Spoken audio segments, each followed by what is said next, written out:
Herkese merhaba, kanalıma hoş geldiniz. Bir videoyu çekmek inanın ki kolay olmuyor. Yani dünden beri şu videoyu çekmeye çalışıyorum ve kaçıncı bu başlatışım videoyu ama gerçekten olmuyor yani.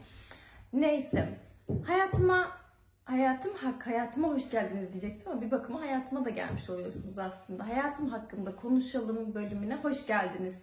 Şimdi öncelikle size şunu sormak istiyorum. Hangi tür videolarımı daha çok beğeniyorsunuz? Lütfen bunu aşağıda belirtmeyi unutmayın. Çünkü yoksa ben sizin beğendiğiniz kısımlara göre ilerleyemiyorum. Biraz daha kafama göre bir şeyler çıkartmış oluyorum. Evet, kızım da öyle diyor.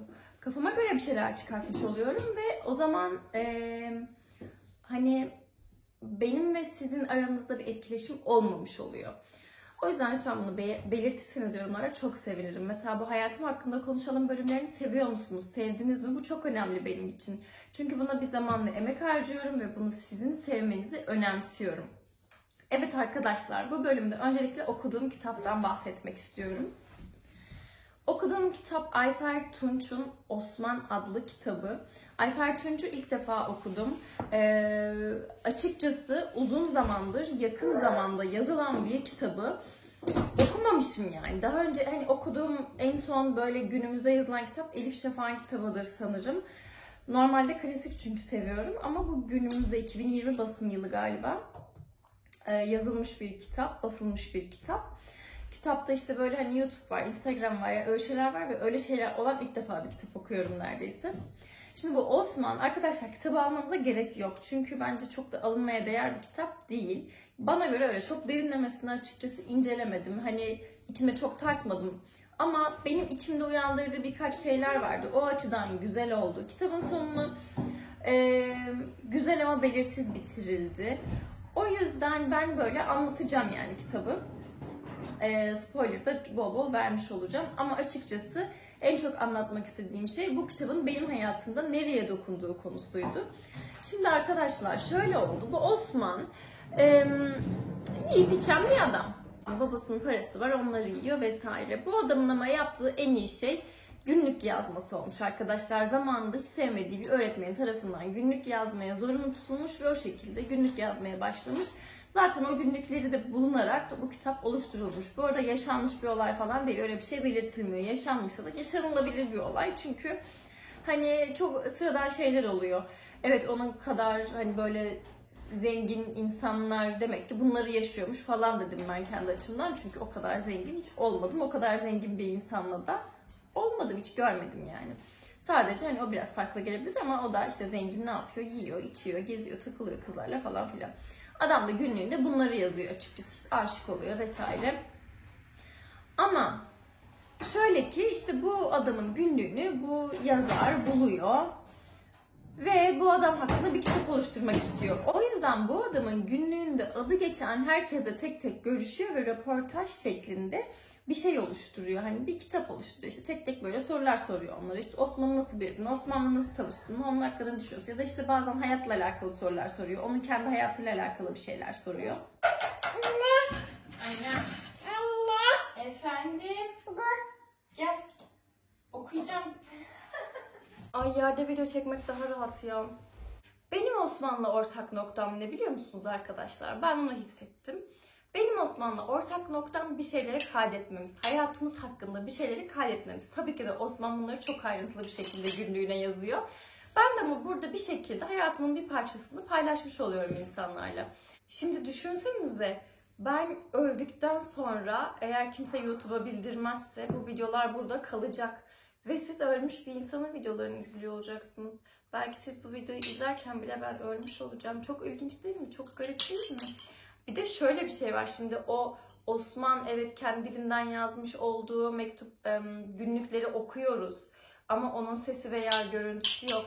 Ama YouTube'da veya Facebook'ta, Instagram'da o kadar çok ölüler var ki çok garip, çok tüylerim ürperdi açıkçası. Daha sonrasında şeyi düşündüm. Hani beni tanıyan insanların ben öldükten sonra videolarıma girip izleyeceğini düşündüğüm zaman ise böyle daha insan kötü oluyor. Mesela düşünsene çocuğun açıp izliyor. Onun küçüklüğü falan var. Bilmiyorum öldükten sonra YouTube kanalımın kapanmasını ister miyim veya istemez miyim? Bu konu hakkında çok düşündüm. Sonuçta mesela bence Osman bu kitabın yayınlanmasını istemezdi. Eğer Osman gerçek bir karakter olsaydı belki de gerçektir, bilmiyorum dediğim gibi, ama istemezdi çünkü bayağı özel hayatını anlatıyorsun adamın ve ondan izin almadım bu konu hakkında.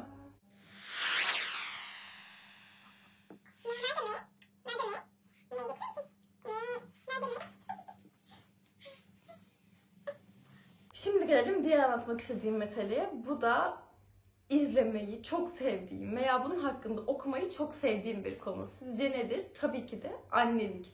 Hayatımın 7/24'ünde olduğu için bu. Bu konunun üzerine gitmeyi seviyorum açıkçası. Kimi insan mesela hani zaten annelik yapıyorum, zaten bu konunun içerisindeyim deyip bundan uzaklaşabilir.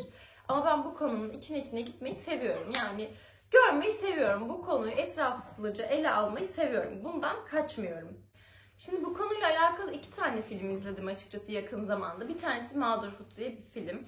Annelik, yani temel olarak annenin bir gününü ele almış aslında ama o günde bile yaptığı şeyler aslında bir annenin tam olarak bir günde yapabildiği şeyler değil. Yani onların hepsini sığdıramamışlar. Şöyle bir anne var işte, baba, 2 tane de çocukları var. Yani bizimkilerle aynı neredeyse. Çocukları okula götürüyorlar ve işte anne diğer çocukla birlikte bir büyük çocuğa doğum günü hazırlıyor bir yandan. Bir yandan diğer işler. Yani o filmde böyle park sorunu falan var. Evlerin önünde arabasının durmasını istiyor ki ben de öyle istiyorum. 2 tane çocuğum var çünkü her gün bir sürü eve eşya taşıyorum, alışveriş yapıyorum. Ve hani park yerinin evimin önünde olmasını istiyorum. İşte kadın o yüzden kavga ediyor falan. En güzel yanı bence filmin, benim kendimizi bulduğum yer şuydu. Filmin son kısmıydı. Filmin son kısımlarına doğru kadın artık kaçıyor her şeyden ve zaten hani kimsenin bana ihtiyacı yok. Zaten hani herkes kendi hayatını devam ettirebiliyorsa falan filan da işte gidiyor. Ve neyse döndüğünde bir şekilde geri dönüyor. İşte küçük çocuğuna bir şeyler oluyor. Geri dönüyor. Geri döndüğünde eşiyle orada bir konuşma yapıyorlar. Yani o filmi eğer anneyseniz veya hani merak ediyorsanız annelik nasıl bir şey, bu filmi izleyebilirsiniz. Çünkü tamamıyla demesem de çoğunlukla onu size geçirebiliyor ve yansıtıyor. Sonundaki konuşma Pervin ile bizim aramızda çokça kez aslında olmuş bir konuşma bazı kısımları. O yüzden böyle çok içime dokundu ve dedim ki evet, yani hani ben aslında bu gözle bakıyorum ama o aslında bu gözle bakıyor gibi oldu. O yüzden filmi sevdim. Diğer film ise Matilda filmiydi. Matilda filmini de açıkçası kim önermişti? Bir tane bir yazar ve YouTuber olan bir beyefendi var. O önermişti ama ismini unuttum. Adamın ismini unuttum. Neyse, o önermişti. Dedim ki izleyeyim. Filmde biraz şey, hani çocuğun yeteneklerini desteklemek ve aslında çocuk kötü birisiyle büyümüş olsa da kendisini tekrar öne çıkarabileceğini görmemiz için yapılmış bir film gibi. Biraz eğlenceli, biraz komik bir şekilde anlatılmaya çalışmış ama film çok benim tarzım değildi açıkçası. Filmi baştan sona kadar izledim ama öyle çok bayılmadım. Konuşmak istediğim bir diğer mesele de aslında erteleme. Bununla alakalı Instagram'da bir paylaşım yapmıştım biliyorsunuz. Çok uzun olmasını istemiyorum videonun. Onu biraz daha uzun ve geniş kapsamlı konuşmak istiyorum. Onunla alakalı çok güzel bir podcast dinledim ve onun üzerine bir şeyler daha ekleyip size daha faydalı bir içerik sunmak istiyorum. Başka videonun başında da söylediğim gibi, yani diğer videolarıma baktığınızda ben bunu daha çok beğendim. Yani bu tarzda ilerleyebilirsin dediğiniz ne varsa buyurun söyleyin bana. Çünkü biliyorsunuz YouTube'da kaç yıldır varım bilmiyorum ama aklım fikrim o kadar çok yerde ki tek bir konu üzerinden ilerleyemiyorum. Açıkçası biraz da bu hayatın getirmiş olduğu bir şeylerden dolayı da böyle. Yani Azerbaycan'da başladım, sonra Belçika'ya geldim.